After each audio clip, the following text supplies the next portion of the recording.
Welcome to part 2 of a presentation on the basics of the Selective High School Placement Program in the New South Wales Department of Education and Training. How do selection committees decide which students will be offered a place? Selection committees must consider the academic merit of all the students who apply for their school and must place them in rank order. The basis for this rank order is the profile score, a mark out of 300, which is a combination of school assessment scores and test scores. The school assessment scores are derived by the school using their own assessment policies and are based on Year 5 work with some reference to Year 4 work as well. The test scores are taken from the Selective High School Placement Test. Why do selection committees require both school and test marks to be considered in assessing the academic merit of students applying for selective high school entry? As I mentioned in part 1, the students who benefit most from being in selective high schools are students who are both gifted and talented. That is, students who have high academic ability and who perform to a very high standard in class. The two sets of assessments measure different things. The test scores are a measure of academic potential or giftedness, and the school assessment scores are a measure of school performance or talent. Together, these scores are very good predictors of success in selective schools and classes. The school assessment scores and test scores are composed of 3 components, each out of 100 for English, mathematics, and general ability. The English component is made up of 50% school assessment scores and 50% test scores, weighted 2/3 for reading and 1/3 for writing. The mathematics component is also composed of 50% school assessment scores and 50% test scores. The general ability component is derived exclusively from the test. When combined, they form a profile score out of 300. How do the schools derive their assessment scores?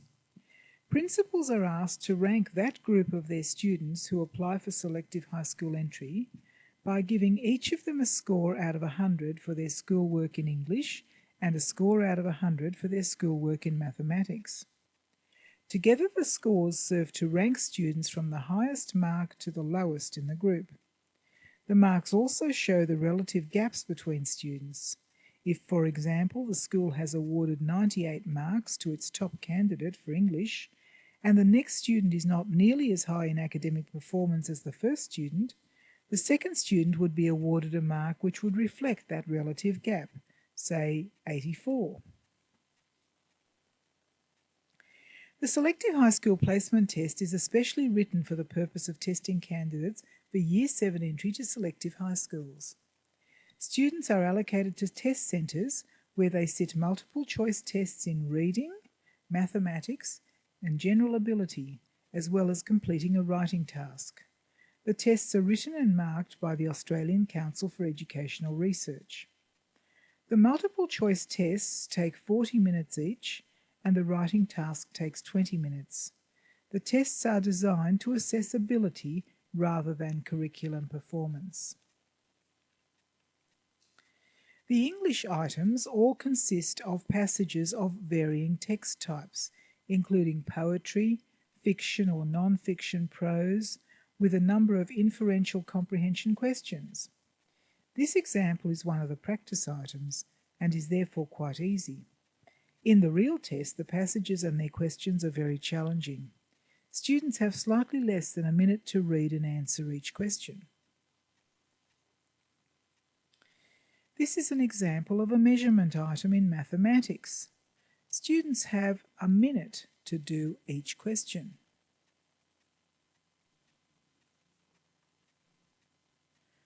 This is an example of a general ability high verbal item using substitution codes. Students have about 45 seconds to answer each question.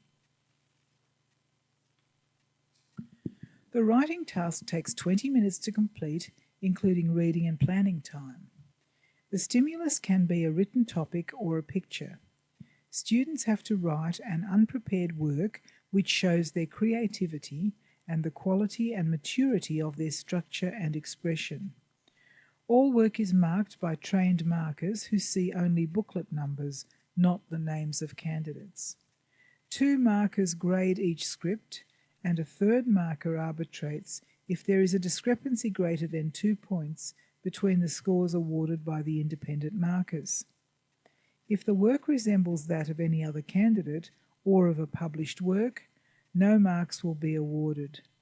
Similarly, if the work is suspected of having been prepared beforehand and adapted to suit the topic, or if the writing bears no relation to the topic, no marks will be awarded. While the Department of Education and Training does not condone intensive coaching for these tests, we encourage parents to allow their children to practice doing multiple choice tests from the store of questions available on the Selective High School and Opportunity Class Placement Unit website, or using any type of multiple choice tests.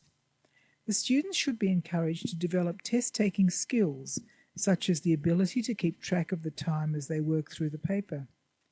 These test techniques are detailed in the test information bulletins that accompany the test centre advice sent home to parents and on the unit's website. Students are allocated to test centres in their school groups. The test centres are usually government high schools, but they are not always the high schools nearest to the students' homes.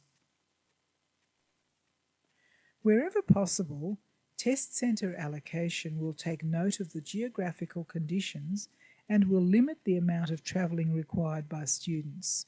This becomes a little more difficult in remote areas.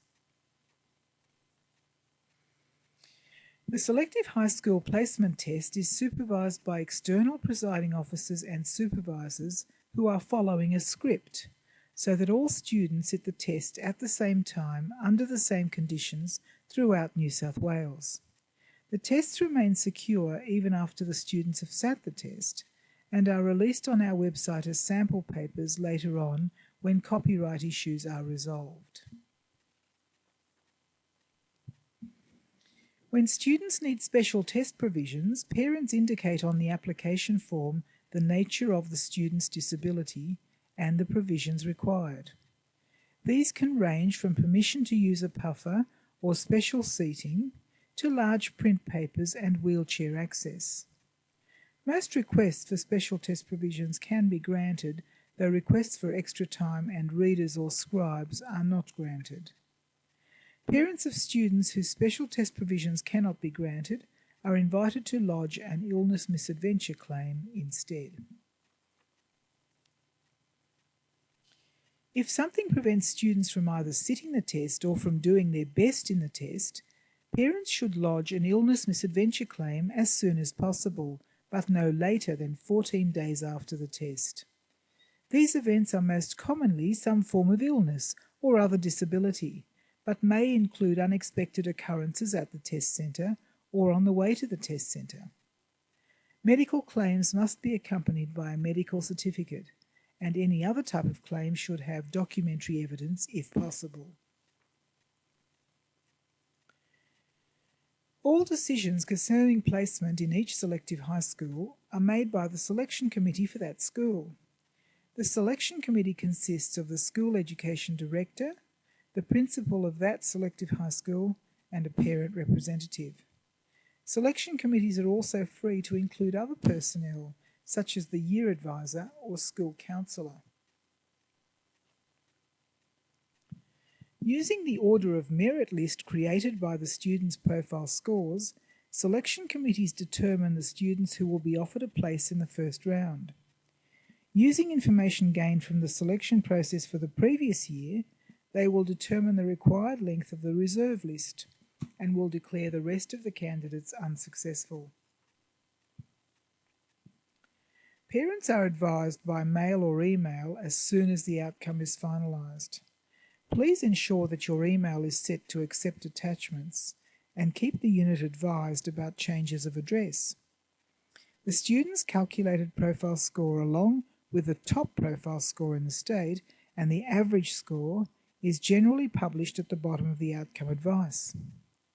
If the decision is unexpected and parents believe the selection committee was unaware of some crucial event that was beyond the student's control and may have affected the student's ability to show his or her true academic merit, parents may appeal. The reserve list will vary in length from school to school and from year to year. If your child is on a reserve list, that fact will be signalled on the outcome letter. It is possible for a student to be offered a place at one school and to be on one or more reserve lists for schools of higher choice. The progress of the reserve list can be seen on the unit's website.